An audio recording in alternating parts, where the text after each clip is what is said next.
What's the biggest genre in South Africa? Hip hop, nigga. What you talking about, nigga? Hip hop, nigga. This shit been around for like years, nigga. What you talking about? Why is he screaming into the phone? But here is a question nobody asked though. Why do most rappers burn bright then disappear? By the end of this video, you'll understand the hidden system that decides who lasts and who fades away quickly. Shout out Wild Talks. Go subscribe to him. It's your boy Dwayne on Blaze. Let's talk. Let's be clear. South Africa has insane talent, bro. Every corner of Durban, Jozi, Cape Town, Pretoria, Limpopo. There's someone spitting bars that could compete with the best rappers in the world. Abu Shebe shit. But here is the pattern nobody talks about. Talent alone doesn't guarantee a long career. Some rappers blow up, drop a few hits, then vanish. Others barely make waves, but somehow survive for years. And no, it's not just luck, it's the system. And the system is quietly brutal, bro.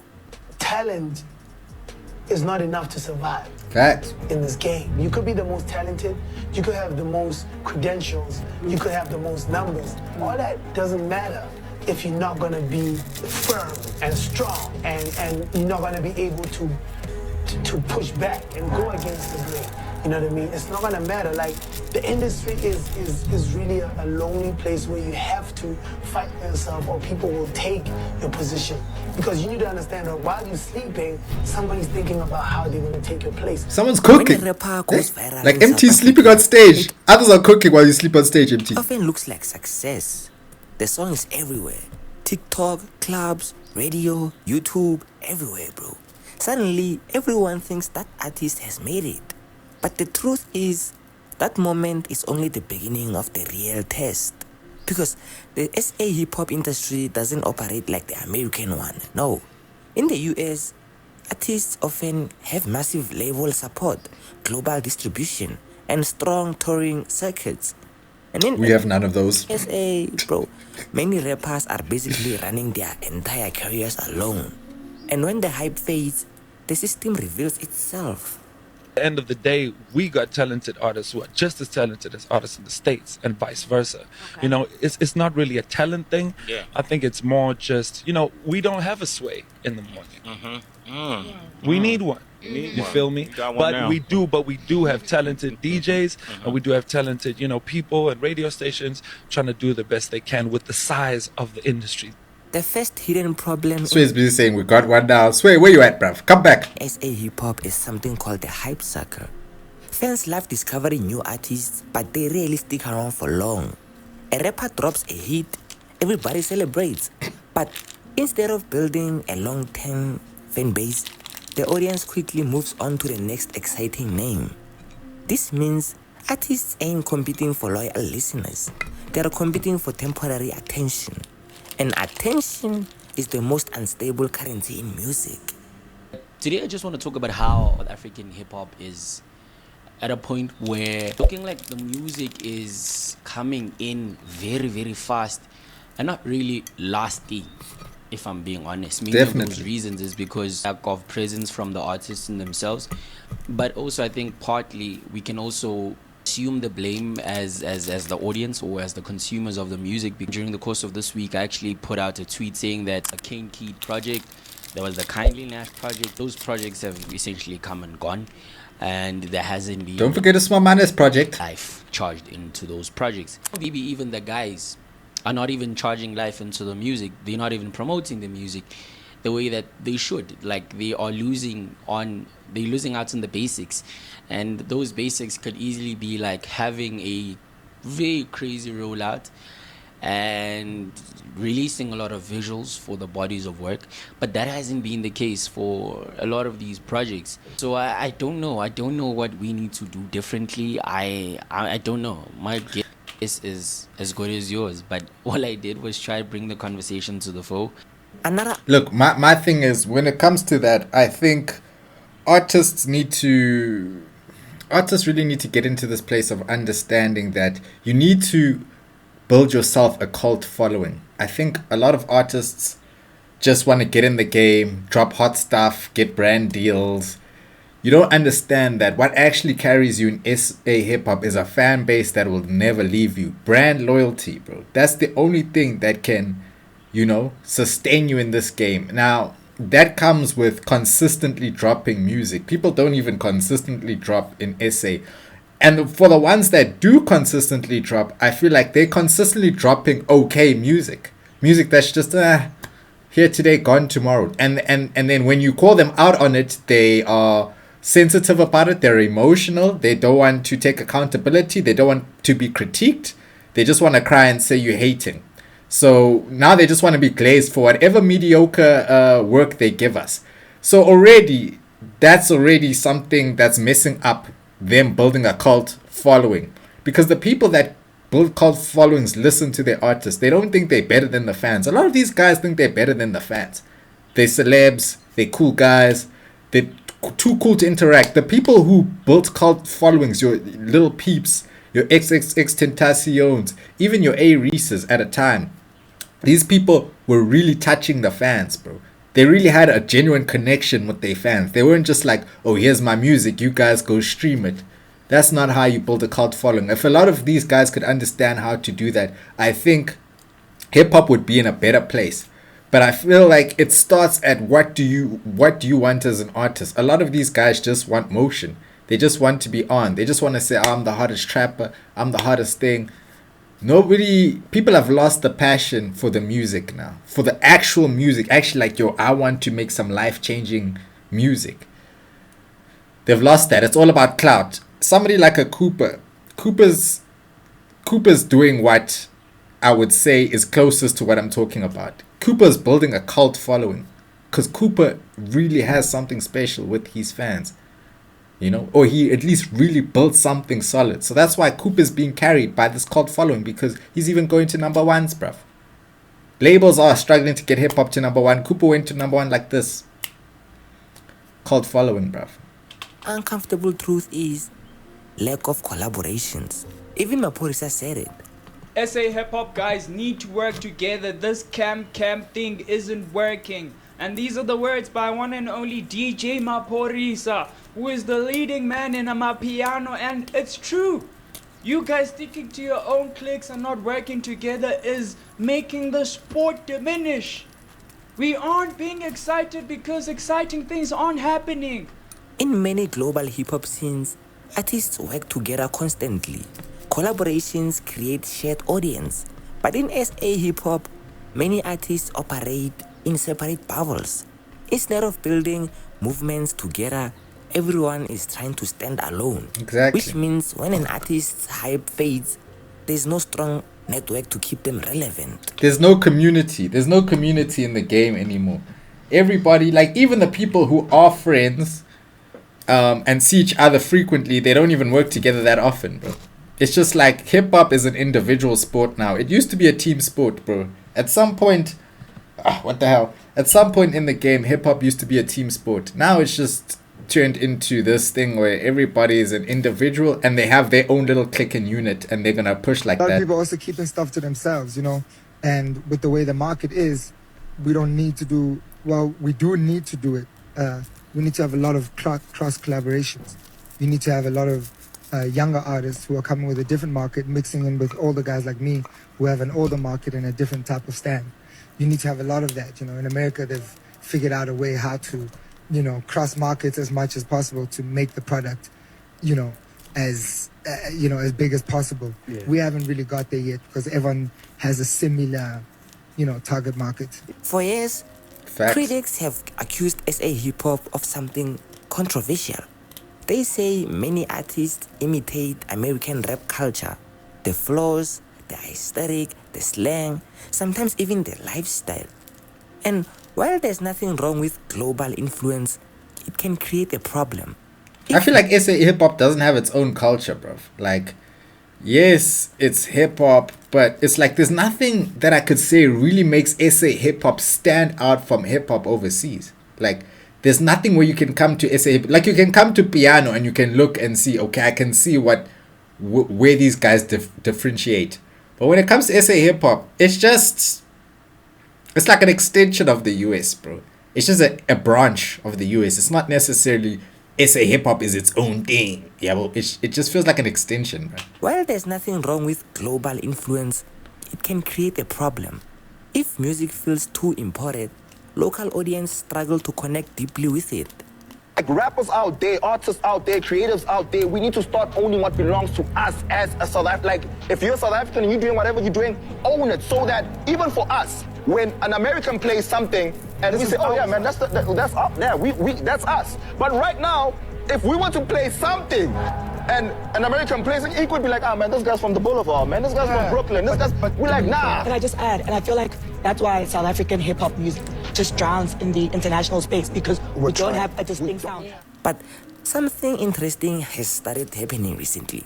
A new wave of artists is bringing South African identity back into sound. Artists like Brother Cooper, Vanatash Line, Jay Katana, bro, they mix South African slang, local languages, nostalgic samples, and cultural references. But the OGs are sleeping. The music feels local again. That might be the key to longevity. We just never know. We never know. Another reason careers disappear quickly is the lack of strong industry infrastructure. Well, I just want to say that culturally, you will never disappear. Like, why do you think AKA had such a long career? Because he incorporated things that made the music relatable every time. That's why AKA managed to stay a hit maker for years and years and years on end. Because he understood how to make the music relatable to his people. That is definitely something that helps longevity, without a doubt. You see, many artists don't have long-term management, consistent marketing, tour support, strategic album rollouts, which means their careers rely almost entirely on viral moments. But viral moments don't build sustainable careers. They build temporary fame, bro. Another thing that's holding back a lot of hip-hop artists in South Africa is management. Yep, that manager of yours is actually holding you back. Because what's happening is your manager is building a wall between you and the people that you want to work with, you know, whether it's event promoters, brands, or whatever. These are all actually humans, and you need to make human connection with these people. So if you don't have that connection and you're constantly passing it on to your manager, you're actually not building any bonds, because you're going to be in this industry for a long time. And if you don't have these people on your side and your manager is constantly communicating with them, you're ending up building a wall for yourself, you know, where you're isolating yourself from the people that you actually want to work with. That is so Social true. media has also changed everything, you see. Artists feel pressure to constantly drop new songs because the algorithm rewards frequency, not patience. But this creates another problem. Instead of crafting timeless albums, artists focus on quick viral hits. TikTok hits. And when every song is designed for a quick moment, longevity becomes nearly impossible. So, how do some artists actually survive? Usually, they do one of the three things. They evolve their sound, they build loyal communities, or they stay culturally relevant beyond just music. You see, it's kind of like what that lady was saying too. It also relates to what I was saying. That face-to-face, that interaction with your fans, that building actual community. That's what you gotta do, bruv. This thing of just being too cool, being in the corners, not working with anybody, it's imploding in itself, behaving like that. The artists who last understand something important. Music careers aren't built for moments, they are built for movements. And this is where things get interesting. Because the current generation of artists might actually be fixing the system by embracing South African identity in their music. Yes. They are creating something that feels authentic and timeless, which means fans might actually finally start to support artists longer than a viral moment. I saw kids that came from school in uniform coming out to support Cooper. I saw a different type of community coming out to support Cooper. It was a beautiful thing, man. Cooper really has the back end. He really does. And I feel like with the music, he can honestly take it a little bit further, if we're being honest. He can. But with Cooper, I'm telling you, he is one person that can cement a different type of lane when it comes to the UG. If that really happens, Like Not even the UG, bro. When it comes to commercial hip hop, that's I agree with Mswenko because I feel like Cooper could break commercially if he really took the music up a notch. It's not that the music is not good. The music is good, but it's more so based on vibes and feels, which a lot of the mainstream listeners don't really connect with, bro. If Cooper could really construct something that carries lyrical weight, still carries this emotion and depth, the feels that his music brings, and still keep this sort of one-on-one, like always interacting with his fans mentality, I think Cooper will be one of the greatest South African artists of his generation in hip-hop, honestly. He can take it a bit further. I do agree with that. It really happens. The future of SA hip-hop could look very different. So, the real reason many SA rappers don't last isn't just talent. It's the system. A system built on hype, short attention spans, weak infrastructure, and constant competition. But if the new generation continues building authentic movements instead of viral moments, the next era of South African hip-hop might finally produce artists who last for decades. And that could completely change the culture. Explaining it, where is South African hip-hop in your head? Like, where is it now? Dead. I think it's peaked and it's done, bro. Yo, it's done. That No. hurts me. It's done. It's done. These guys are always waiting for the downfall of hip hop, bro. Yo, always, bro. It's done. It's done. Hip hop will never be done, my brother. Done. Maybe it can be dying, but done. I think, look, at the end of the day, to have a successful long career, you need to focus on longevity, of course, which stems back to you making music that's timeless, that lasts, not music for every Friday you have something. Nah, niggas really gotta go back to the drawing board. I mean, we're in a time where you can be so creative with music. There's never been a time where you can just create something completely crazy with all this AIs and what's, and bro, you can really go crazy with it. But it's like people are not really evolving. You know, people are kind of still stuck in 2016, 17. Like, music has not really evolved for a long time. Like, there has been branches of it, which like the Yeet stuff, the Cardi stuff, like there's been sounds, but it's like those sounds are kind of going forward and backwards at the same time, because it's like, okay, cool, it's something new, but then the quality is like not really there, bro. You know what I'm saying? And yeah, maybe the kids don't really care about lyrics, the kids don't really care about that stuff. It's just more vibes and feels. But you can see it's taking a toll on the music industry as a whole, because when people used to care about music, the music industry was booming. Now that people don't really care about it like that, it's more about social and all that stuff. It's like people are selling their catalogs now. Remember when people were always like, oh, you always own your music? We're in a time where everybody is selling their catalog. That should show you something, bro. That should show you something. So for me, I think all you have to really focus on, if you really want to be big now, is build longevity, bro. Build longevity with timeless music, with interacting with your fans, engaging, building a space where your fans feel like they're family. You know? Cooper has a way of doing that, where all his fans feel so connected to his journey and to him and what he's doing. Right? Because he's always outside touching the fans, but you know, you need to be somebody who's willing to go out there and hustle for yourself as well. You know, like the lady was saying, stop telling your manager to do this, manager to do that. You need to also be your own manager, bro. That's another thing. Your manager can manage you, but you also have to do your own management, right? You also, because your manager, like she said, the manager could be creating all the relationships, and then once you break up with your manager, you have nobody, because your manager was the one doing everything for you. So also be your own manager, bro, because then you'll learn how to keep your career on track, bro. You know what I'm saying? So, yeah, I think those are just the most important things you have to think about when trying to sustain a career in hip-hop for a long time. Like, yeah, I don't know, a lot of these guys, bruh, it's just like the social media guys. Like, for Brady, for instance, as much as I like Brady, you know, a Brady, his music is just alright, bro. You know, but then for me saying that, people will say I'm hating, bro. And then you wonder why the game is just people are not taking hip hop seriously. Because when you call out people, because it's not to hate. It's if I'm saying he's alright, it's because I want him to do better. He's in a position where he can do better, so he should do better. You know. That's just what I think. Like that's just what I think, bro. But anyway, I've yapped on enough. Like, comment, and subscribe. Shout out Wild Talks. Your boy Dwayne on Blaze. Catch you in the next one.